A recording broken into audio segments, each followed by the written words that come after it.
এটাও খুব ইম্পর্টেন্ট, ভাষা শিক্ষার নীতিসমূহ, প্রিন্সিপালস অফ ল্যাঙ্গুয়েজ টিচিং। আমরা এমন করে পড়বো, এটা অ্যাকচুয়ালি ল্যাঙ্গুয়েজ পেডাগজি, যার ফলে আমাদের বাংলা ল্যাঙ্গুয়েজ পেডাগজিতেও এই চ্যাপ্টারটা কাজে লাগবে, ইংলিশ ল্যাঙ্গুয়েজ পেডাগজিতেও এই চ্যাপ্টারটা কাজে লাগবে। সেজন্য সব কিছু আমরা বাইলিঙ্গুয়াল রেখেছি, মানে একটা ক্লাসে আমাদের দুটো ল্যাঙ্গুয়েজের পেডাগজি কমপ্লিট হবে।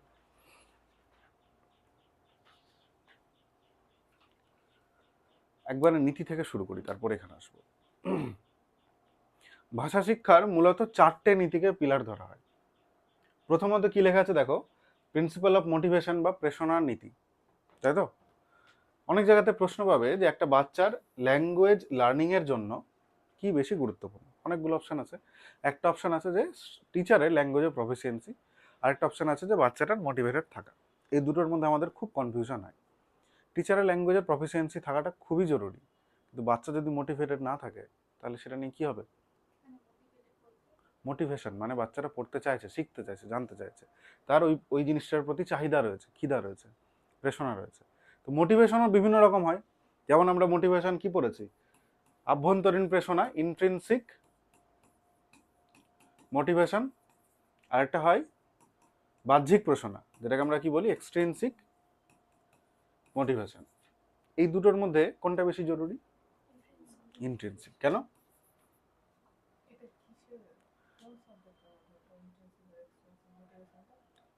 পেডাগজির পার্ট এটা। মোটিভেশন পাবো আমরা সিডিপির লাস্টের দিকে, মোটিভেশন লার্নিং এগুলো আসে।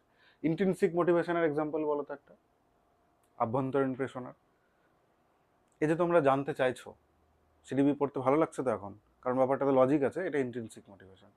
আর যদি তুমি পড়তে আসতে শুধুমাত্রই নাম্বার পাও বলে, তাহলে সেটা এক্সট্রিনসিক মোটিভেশন হতো। তো সেক্ষেত্রে নাম্বার পাওয়া বা গিফট পাওয়া, গিফটের জন্য পড়া, সেগুলো এক্সট্রিনসিক মোটিভেশন, বাহ্যিক প্রেরণা। এটা আমাদের অতটা কিন্তু ভালো জিনিস নয়। ইন্ট্রিনসিক্যালি বাচ্চাকে মোটিভেটেড রাখতে হবে কিসের জন্য? ভাষা শিক্ষার জন্য, তাই তো? ভাষার কিন্তু বিশাল গুরুত্ব রয়েছে, মানে ল্যাঙ্গুয়েজ পেডাগজি খুব একটা বড় জায়গা, এবং ল্যাঙ্গুয়েজের খুব গুরুত্ব রয়েছে। দেখবে বারবার অনেকগুলো মনোবিদ, ভাইগৎস্কি, নোয়াম চমস্কি, বিএফ স্কিনার, প্রত্যেকে বারবার ভাষার কথা বলেছে। তো ভাষা শিক্ষাটাও আমাকে সেভাবে দিতে হবে। তারপর একটা অদ্ভুত জিনিস লেখা আছে, প্রিন্সিপাল অফ হ্যাবিট ফরমেশন। আমরা তো রোড লার্নিং এই জিনিসপত্রগুলো খারাপভাবে দেখেছি, তাহলে হ্যাবিট ফরমেশনকে এখানে কেন রাখা রয়েছে? বা এটার এক্সাম্পল কি হতে পারে? যে ক্ষেত্রে অভ্যাস গঠন আমরা কি করে করব, ভাষা শিক্ষার ক্ষেত্রে অভ্যাস গঠন কি করে করি? তোমরা স্কুলেও করেছো এগুলো, কি করেছো? ইংলিশ টিচার আসার আগে good morning sir, good morning ma'am. English teacher চলে আসলে মানে স্ট্রিক্টলি বলতে হবে me I go to toilet.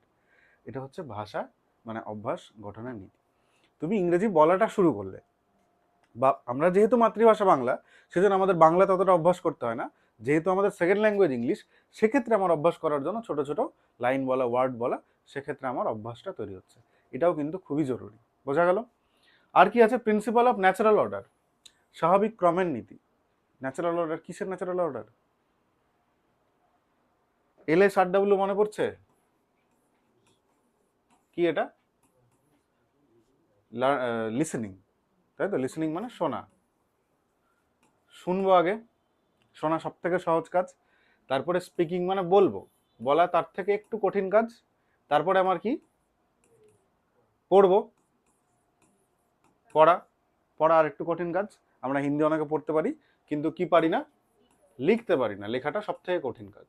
তাহলে আমাদেরকে বাচ্চাকে ভাষা শেখানোর জন্য এই ন্যাচারাল অর্ডারটা ফলো করতে হবে। প্রথমত সে শুনবে, তারপরে বলতে পারবে, তারপরে সে পড়বে, এবং পরবর্তীকালে ফাইনাল যেটা অ্যাচিভমেন্ট, সেটা আমার কি? লেখা, LSRW। এই ন্যাচারাল অর্ডারেই বাচ্চাকে পড়াতে হবে। বোঝা গেল? ন্যাচারাল অর্ডার বা কি বলছে, স্বাভাবিক ক্রমের নীতি। তিনটে আমাদের ভাষা শিক্ষার নীতি দেখলাম। 4 নম্বর হচ্ছে ইন্টিগ্রেটেড অ্যাপ্রোচ, সমন্বিত পদ্ধতি। ইন্টিগ্রেশন, ইন্টিগ্রেটেড মানে একসাথে। কিভাবে সমন্বয় সাধন করব?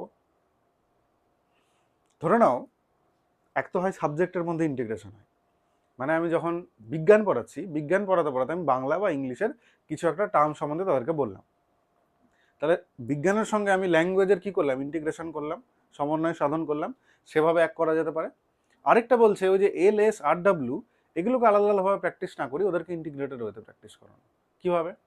বাচ্চাটা যখন লিখছে, মানে কি করছে? ও রিডিং করছে, সেই টাইমটায় ও স্পিকিংও করুক। এছাড়া আর কিন্তু ইন্টিগ্রেটেড ওয়েতে করানো যায়। বলতে বলতে লিখছে, তার ফলে কি হচ্ছে, ওর প্রোনাউন্সিয়েশন ভালো হচ্ছে, স্পেলিংও মিস্টেক কম করছে। সেই জন্য আলাদা আলাদাভাবে না করে আমি যদি ইন্টিগ্রেটেড অ্যাপ্রোচ করি তাহলে কি হবে, বাচ্চার এক তো বুঝতে সুবিধা হবে, আর পড়াটা ওর কাছে ইন্টারেস্টিং হবে, এবং ভুল কমতে থাকবে ধীরে ধীরে। বোঝা গেল ইন্টিগ্রেটেড অ্যাপ্রোচ? একটু ম্যাটেরিয়াল দেখো, আরেকটা আমাদের প্রিন্সিপাল আছে। কি আছে? Principal of practice and drill. পড়ো কি এটা। বাকি সব জায়গাতে আমরা রোড মেমোরাইজেশন বা এই জিনিসপত্রগুলোকে বাজেভাবে দেখেছি, এখানটাতে প্র্যাকটিস অ্যান্ড ড্রিলকে একটু ভালোভাবে দেখেছে।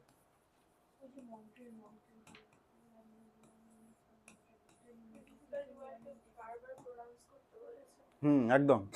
ডিফিকাল্ট ওয়ার্ড যখন ও বারবার প্রোনাউন্স করছে, তার ফলে ওর কি হচ্ছে, স্পিকিং যে ওর অ্যাক্টিভিটিটা, সেটা ফ্লুয়েন্সি আছে। সেই জন্যই ল্যাঙ্গুয়েজে কিন্তু প্র্যাকটিস বা ড্রিলিং এর গুরুত্ব রয়েছে, অন্যান্য জায়গায় নেই। বোঝা গেল? আর ড্রিলটা কিন্তু রোড মেমোরাইজেশনের সঙ্গে অতটাও যুক্ত না। ড্রিল হচ্ছে স্কিল ভালো করার জন্য আমরা ড্রিল করি, তাই না? ফিজিক্যাল ক্ষেত্রেও তো আমরা অনেক সময় ড্রিল করি স্কিল তৈরি করার জন্য, practice makes a man perfect. তো সেই জন্য এক্ষেত্রে আমার প্র্যাকটিস এবং ড্রিলটাকেও কিসে রাখা হয়েছে, ভাষা শিক্ষার নীতির মধ্যে রাখা হয়েছে। বাংলাটা কি, অনুশীলনের নীতি। বোঝা গেল? এই ছিল আমাদের 4 pillars of language teaching, principles of language teaching. এটা ল্যাঙ্গুয়েজ পেডাগজি।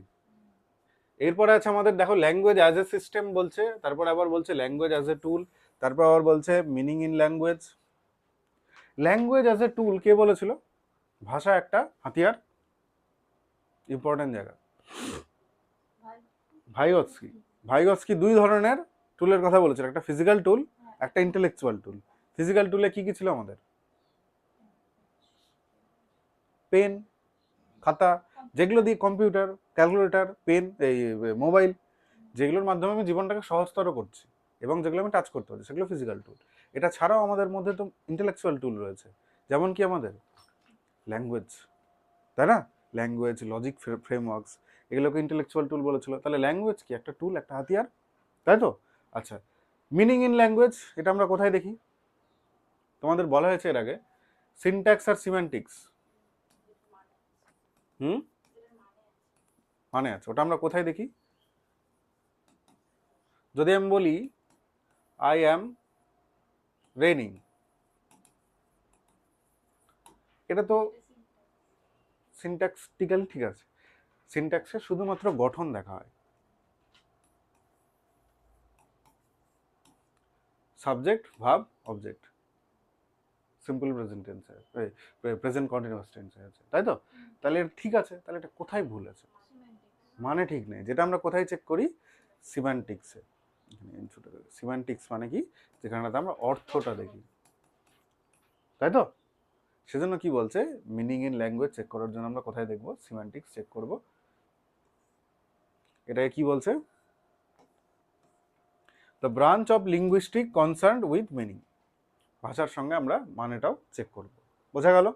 সিম্যান্টিক্স। তাহলে এটা সিম্যান্টিক্যালি ঠিক করার জন্য আমি কি করতে হবে? রেনিংটা উঠিয়ে দিতে হবে, আমি আই অ্যাম রানিং লিখে দিতে পারি, বা আই অ্যাম বয়, যা কিছু লিখতে পারি যেখানটাতে আমার মানেটা আসবে, তাই তো? Okay. Language as a system কি বলছে? A rule govern structure with internal grammar. আমি কি যে কোনো রকম ভাষা বলতে পারি? যে কোনোভাবে বলতে পারি না। সেখানে কি আছে? রুল আছে, স্ট্রাকচার রয়েছে, এবং ইন্টারনাল গ্রামার রয়েছে। সেজন্য এই ল্যাঙ্গুয়েজটাকে আমরা কিন্তু সিস্টেমও বলতে পারি। বোঝা গেল? ভাষা কি একটা সিস্টেমের মধ্যেও পড়ে। আচ্ছা, এগুলো কেন বলছি? কারণ এই ধরনের প্রশ্ন তোমরা পাবে, তো মাথায় রাখো সব জিনিসগুলো, ঠিক আছে?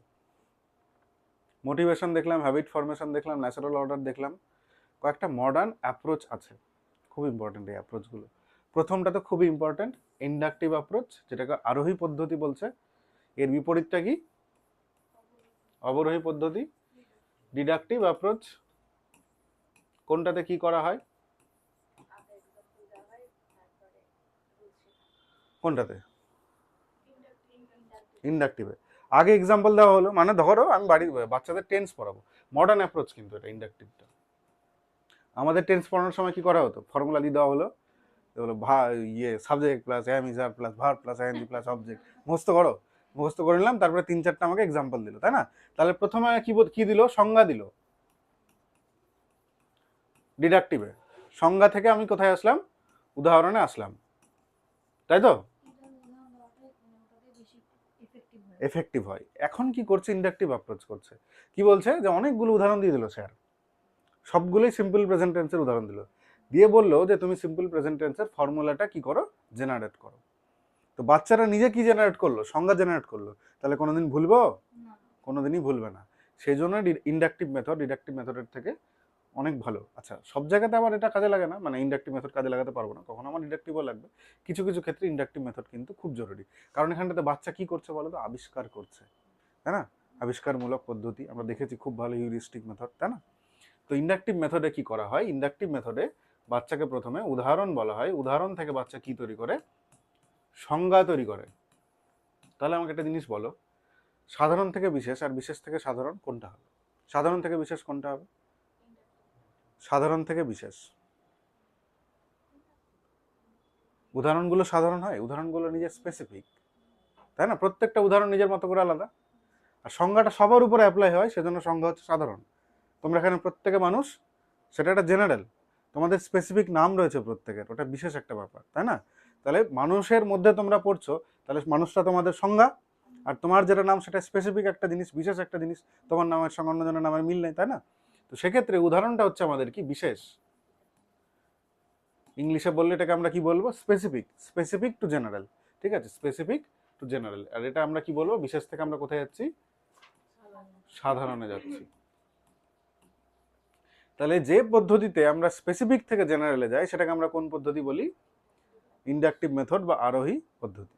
আর যেখানটাতে আমরা কি করি, এখানটাতে উল্টো হয়ে যায়, জেনারেল থেকে স্পেসিফিকে আসছি, তাই না? ডিডিউস করছি। ইন্ডাকটিভ মেথড বোঝার আরো উপায় আছে। ইনডিউসড কারেন্ট কি করে তৈরি হয়, ইন্ডাকশনে কি করে রান্না হয়,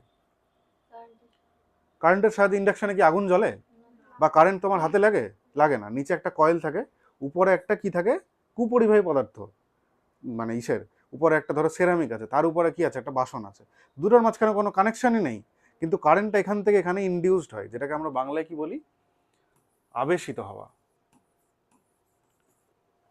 আবেশিত মানে, তুমি এই যে তোমাদের দুজনের মাঝখানেও বসে আছে, দুজনে যদি চরম বধ হও, ও কিন্তু তোমাদের সঙ্গে না মিশলেও তোমাদেরকে দেখেও বধ হয়ে যাবে। এটা হচ্ছে আবেশিত হয়ে বধ হয়ে যাওয়া বা ভালো হয়ে যাওয়া, ভালো হতে পারে, সেটাই আবেশ হওয়া। সেখানে ডাইরেক্ট কান ধরে ওকে বধ বানানো হচ্ছে না, ভালো বানানো হচ্ছে না। তো সেটা ইন্ডাকটিভ অ্যাপ্রোচ। ইন্ডাকটিভ অ্যাপ্রোচে কান ধরে ওকে সংজ্ঞা শেখানো হয় না, উদাহরণ বলায়, উদাহরণ থেকে নিজেই বাচ্চা কি করছে, সংজ্ঞা ফর্ম করে ফেলছে। বোঝা গেল? ইন্ডাকটিভ আর ডিডাকটিভ খুব ইম্পর্টেন্ট, এটাও পরীক্ষায় খুব আসে। তারপর আছে টাস্ক বেসড ল্যাঙ্গুয়েজ টিচিং, টিবিএলটি। দেখো তো একটু কি লেখা আছে, দেখে বুঝিয়ে আমাকে বলো, এটার একটা এক্সাম্পল বলো।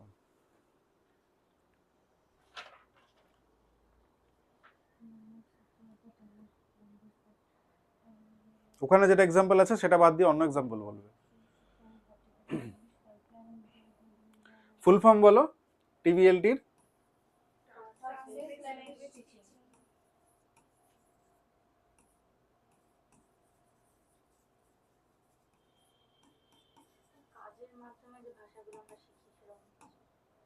কোন কাজ, মানে ধরে নাও বাচ্চাকে বললে তোমার পাড়াতে জল জমে যাচ্ছে, তুমি এটা নিয়ে তোমার কাউন্সিলরকে চিঠি লেখো। তাহলে সেক্ষেত্রে বাচ্চা কি করবে, টাস্ক করবে, এবং সেখানটা তো ল্যাঙ্গুয়েজের প্রয়োগ করবে, তাই তো? সেটা হচ্ছে টিবিএলটি। আমি দেখবে ফেসবুকে একটা শেয়ার করেছি যে একটা প্রাইমারি স্কুলে বাচ্চা কাচ্চারা অঙ্ক শেখানোর জন্য বাজারে নিয়ে গেছে, তাই না?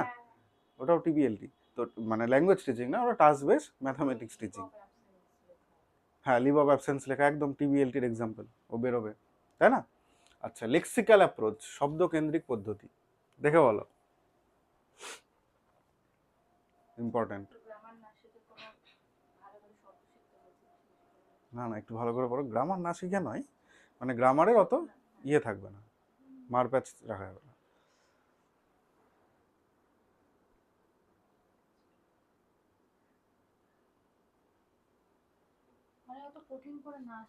হুম,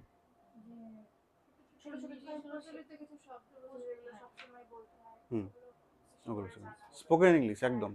লেক্সিক্যাল অ্যাপ্রোচের এক্সাম্পল স্পোকেন ইংলিশ, যে ওয়ার্ডগুলো বলা, ওই জিনিসগুলো, ওই যে ব্রাদারকে ব্রো বলে দিচ্ছি আমরা, তাই না?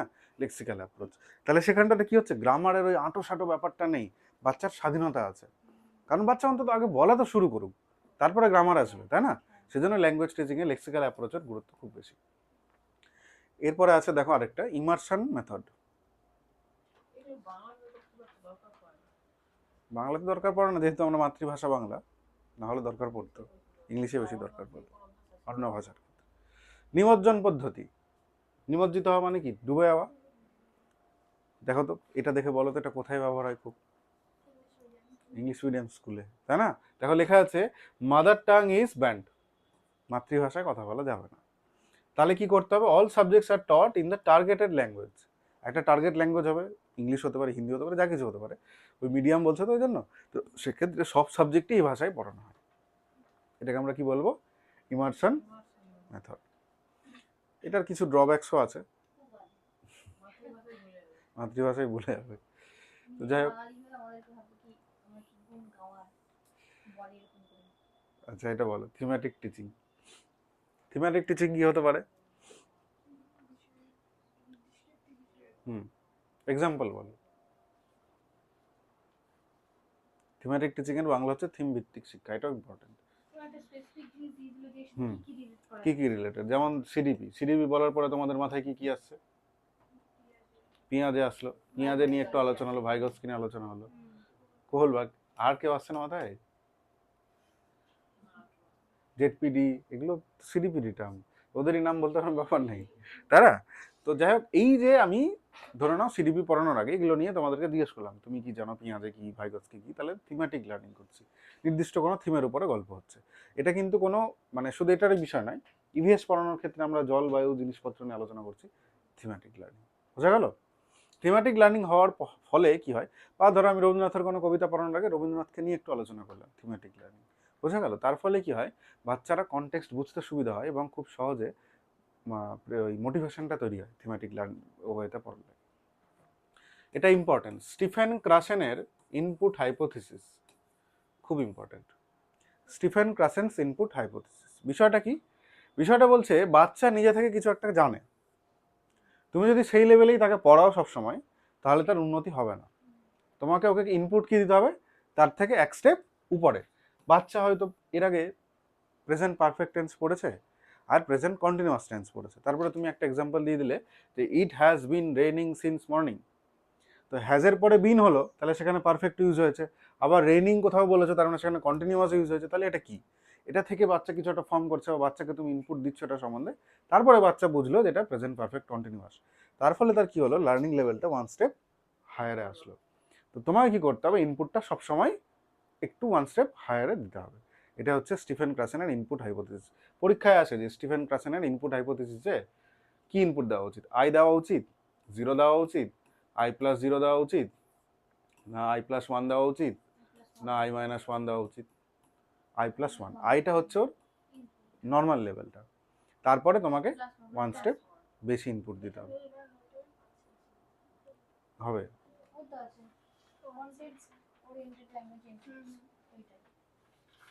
পাশে লিখে নাও Stephen Krashen's input hypothesis.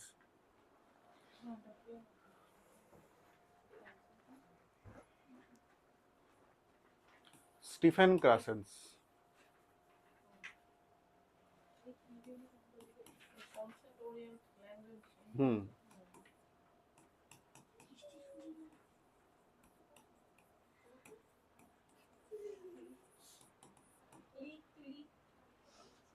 Stephen Krashen's input hypothesis.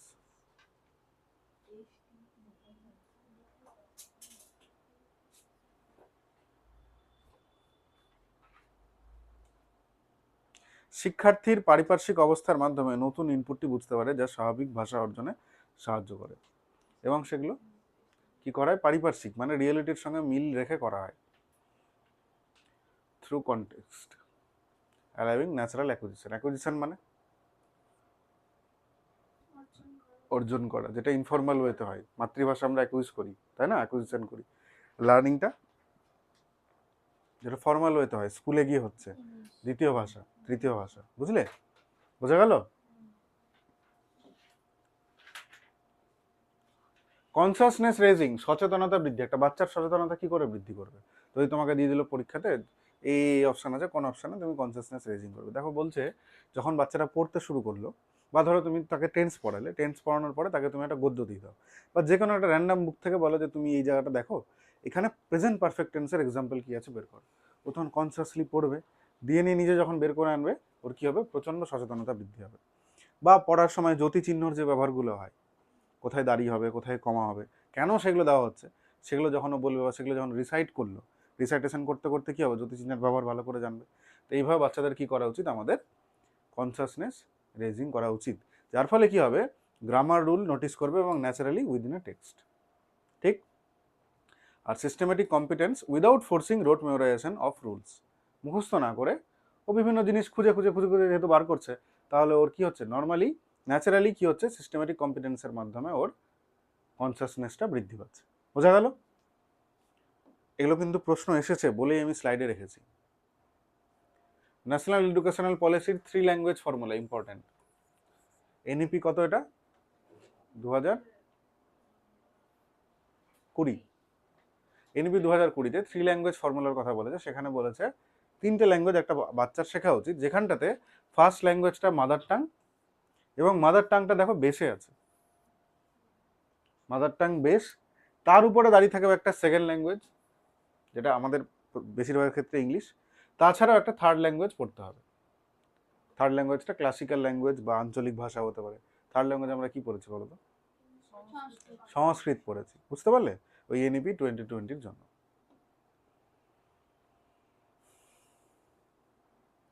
Additive বাইলিঙ্গুয়ালিজম বা সংযোজনমূলক দ্বিভাষিকতা, যেটা সমাজতান্ত্রিক দৃষ্টিভঙ্গির উপরে তৈরি করা। কি জিনিসটা, যেটা আমাদের এখানে ফলো করা হয়, যখন আমরা কি পড়াচ্ছি, ইংলিশে কোনো কন্টেন্ট দিচ্ছি, তার পাশে ছোট্ট করে বাংলাটা লিখে দিচ্ছি, তাই না? বাংলাটা ছেড়ে, মাতৃভাষা ছেড়ে আমরা ইংলিশ শিখতে পারবো না, সেটাকেই কি বলা হচ্ছে, additive bilingualism. Acquiring a second language without losing or diminishing proficiency in the first language. মাতৃভাষা ভুললে হবে না, মাতৃভাষাকে নিয়ে আমাদেরকে দ্বিতীয় ভাষাটা শিখতে হবে। এটাই হচ্ছে আমাদের কি, অ্যাডিটিভ বাইলিঙ্গুয়ালিজম। অ্যাডিটিভ মানে কি, অ্যাডিশন করা, সংযোজন করা, বাইলিঙ্গুয়ালিজম মানে দ্বিভাষী, তাই তো, দ্বিভাষিকতা। বলছে it values and preserve child's home culture, বাড়ির কালচারটা কি করবে, ভ্যালু করবে, প্রিজার্ভ করবে, হোয়াইল এনরিচিং কগনিটিভ ডেভেলপমেন্ট, এবং তার সঙ্গে সঙ্গে নতুন ভাষা শিখছে, তার মানে তার কিসের বিকাশ ঘটছে, কোন ডোমেন অফ ডেভেলপমেন্টের বিকাশ ঘটে নতুন ভাষা শিখলে, কগনিটিভ। নতুন কিছু শিখলে কগনিটিভ ডেভেলপমেন্টের বিকাশ ঘটে, জ্ঞানের। কি বলছে, আমাদের কি করা উচিত, স্ট্রাকচার্ড ইনপুট কম্বাইন করা উচিত। স্ট্রাকচার ইনপুটের মধ্যে সব কিছু পড়ছে, ওই যে LSRW নিয়ে পড়ানো, তারপরে মোটিভেশন তৈরি করা, এগুলো স্ট্রাকচারাল ইনপুট। তারপরে কি হচ্ছে, meaningful task and respect for linguistic diversity. একটা ক্লাসে তো বিভিন্ন ল্যাঙ্গুয়েজের বাচ্চা কাচ্চা থাকে, সেগুলোর ডাইভার্সিটিতে আমার কি করতে হবে, রেসপেক্ট করতে হবে, এবং sees the mother tongue as a resource not a hindrance. মাতৃভাষাকে আমাদের কি হিসাবে ব্যবহার করতে হবে, রিসোর্স মানে উৎস, আর কি হতে পারে, রিসোর্স মানে সম্পদ, সম্পদ হিসাবে ব্যবহার করতে হবে। হিন্ড্রেন্স মানে হচ্ছে কি, বাধা, বাধা নয়। আর কি, building a bridge to the target language, মাতৃভাষার সঙ্গে আমার ব্রিজটা করতে হবে কি, টার্গেট ল্যাঙ্গুয়েজের মধ্যে, সেটা ইংলিশ হতে পারে। বোঝা গেল? পরিষ্কার একদম এটা। তাহলে এটার আমরা দেখবো সিটেটে যা যা প্রশ্ন এসেছে, টেটে যা যা প্রশ্ন এসেছে, একটা সেট এখন করবে তোমরা, ঠিক আছে, 30 নম্বরের।